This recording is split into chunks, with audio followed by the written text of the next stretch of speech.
Hi friends, రాగి Java ఎలా చేసుకోవాలో చూద్దండి. ముందుగా రాగి పిండిని ఒక 4 స్పూన్స్ తీసుకొని ఈ కన్సిస్టెన్సీలో కలుపుకోవాలి. ఒక బౌల్ తీసుకొని స్టవ్ పైన పెట్టేసి అందులో వాటర్ పోసుకోవాలి.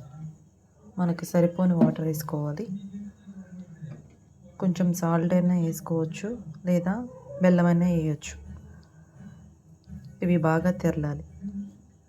తెరిలిన తర్వాత కలిపి పెట్టుకున్న ఈ రాగి పిండిని ఇందులో మిక్స్ చేద్దండి. ఈ విధంగా తెరలాలి.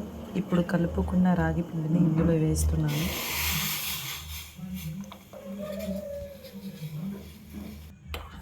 ఒక 2 మినిట్స్ తెరలనిచ్చి దింపేసుకోవటమే. ఎంతో టేస్టీ అయిన హెల్దీ రాగి జావా రెడీ అయిపోయింది. Please like and share and subscribe చేయండి అండ్ కామెంట్ చేయండి.